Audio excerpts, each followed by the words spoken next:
नमस्कार, YouTube के इस चैनल पे आप सबका स्वागत है और आपसे निवेदन है कि चैनल को सब्सक्राइब कर दे ताकि आने वाले वीडियो आप तक पहुंचता रहे।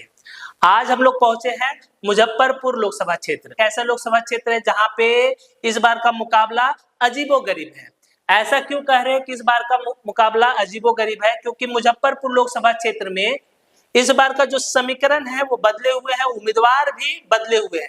उम्मीदवार एक ही हैं जो पिछले चुनाव में लड़े थे, वही इस बार भी आमने सामने हैं, लेकिन अलग अलग समीकरण के।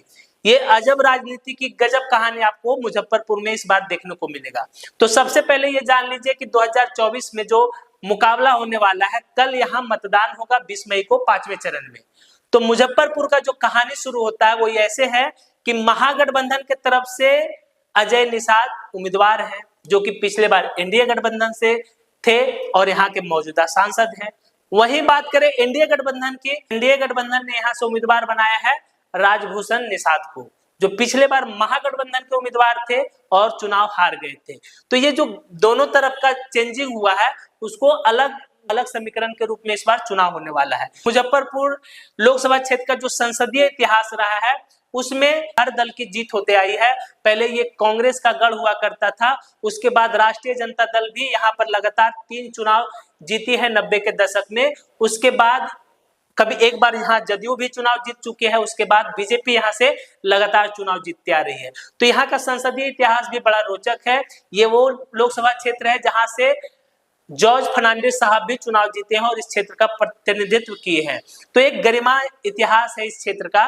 तो चलिए शुरू करते हैं। सबसे पहले इसके अंतर्गत आने वाले विधानसभा क्षेत्र कौन कौन से हैं।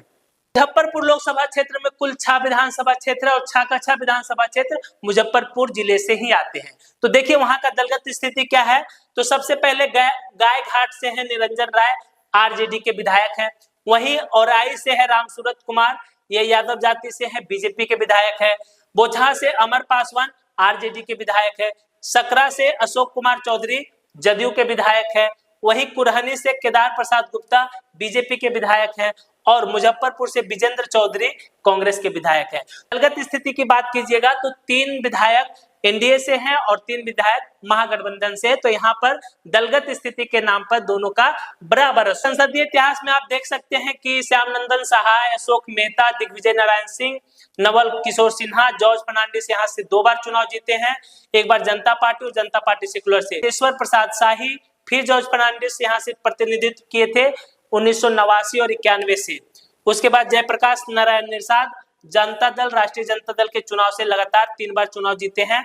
उसके बाद जॉर्ज फर्नांडिस फिर से जनता दल यूनाइटेड से चुनाव जीते हैं। फिर जय नारायण प्रसाद निषाद, फिर 2014 और 19 में उनके बेटे अजय निषाद चुनाव जीतते आ रहे हैं। लगातार 2 चुनाव वो भारतीय जनता पार्टी के सिंबल पर जीत रहे हैं। पिछले चुनाव में यहाँ पर अजय निषाद को 6,66,000 वोट मिला था। वही महागठबंधन वीआईपी से राजभूषण चौधरी को सिर्फ 2,56,000 वोट मिला था और अनिरुद्ध सिंह को 2,000 और नोटा को 9,000। तो यहाँ जीत और हार का अंतर पूरे 4,09,000 के वोट के अंतर से यहाँ से चुनाव जीते थे अजय निषाद। लेकिन इस बार पाला बदल चुका है, टिकट उनका कट गया था और उनके जगह पे उनसे हारे हुए प्रत्याशी राजभूषण चौधरी निषाद को टिकट दिया गया है बीजेपी की तरफ से। तो अजय निषाद ने पाला बदलकर कांग्रेस ज्वाइन किया और कांग्रेस ने यहाँ मुजफ्फरपुर से उनको मैदान में उतार दिया। इस क्षेत्र से बड़े समाजवादी नेता जॉर्ज फर्नांडिस ने प्रतिनिधित्व किया और कई बार यहाँ से चुनाव जीते। लेकिन 2014 के बाद यहाँ से बीजेपी चुनाव जीतते आ रही है और इस बार का जो मुकाबला है वो थोड़े बदले समीकरण में हो रहा है। चुनाव तो फिर एनडीए गठबंधन और महागठबंधन के बीच में ही है, लेकिन महागठबंधन से इस बार कांग्रेस के उम्मीदवार बन के आए हैं अजय निषाद, जो वर्तमान के सांसद है। वहीं हारे हुए उम्मीदवार राजभूषण चौधरी निषाद बीजेपी के उम्मीदवार बनकर आए हैं। तो मामला कहाँ फंसता है, ये जो क्षेत्र है वो निषाद अति पिछड़ी जातियों का एक वर्चस्व है इस क्षेत्र में। साथ ही साथ जो सवर्ण मतदाता है वो परंपरागत रूप से बीजेपी को वोट करेगी। पिछड़ी जातियों में यादव और कुशवाहा जाति जो है वो महागठबंधन को वोट करेगी और मुस्लिम मतदाता भी महागठबंधन के पक्ष में होगी। लेकिन यहाँ बात आता है निषाद और सहनी मतदाताओं की। इस बार मुकेश सहनी महागठबंधन में है, साथ ही साथ अजय निषाद भी इसके पक्ष में है। तो अगर उनका एक वोट बेस अपने समाज में है और वो वोट बेस इनके साथ जुड़ा रहता है तो फिर इस बार यहाँ से महागठबंधन का चांस बनता है। लेकिन इसके साथ साथ आपको ये भी बता दें कि अजय निषाद के खिलाफ एंटी इनकम्बेंसी भी है, कुछ लोग इनसे नाराज भी चल रहे हैं।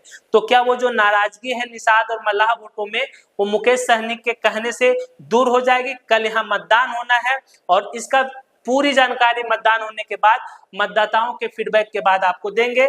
ऐसे तो अभी का समीकरण ये कहता है कि ये भी सीट बहुत कांटे की टक्कर की होने वाली है, क्योंकि इस बार महागठबंधन एकजुट नजर आ रहा है। लेफ्ट पार्टियों का अपना वोट बैंक है जो अपने पार्टी के पक्ष में हमेशा से मतदान करते आई है। तो इस बार महागठबंधन का पलड़ा थोड़ा सा अच्छा दिख रहा है। हालांकि ये सीट बीजेपी लगातार जीतती आ रही है और उनका एक बेस वोट इस क्षेत्र में बड़ा ही अच्छा खासा है। तो देखना दिलचस्प होगा कि इस बार का जो चुनाव है वो किसके पक्ष में जाता है। बाकी आपको क्या लगता है, अपनी प्रतिक्रिया कमेंट बॉक्स में जरूर दें।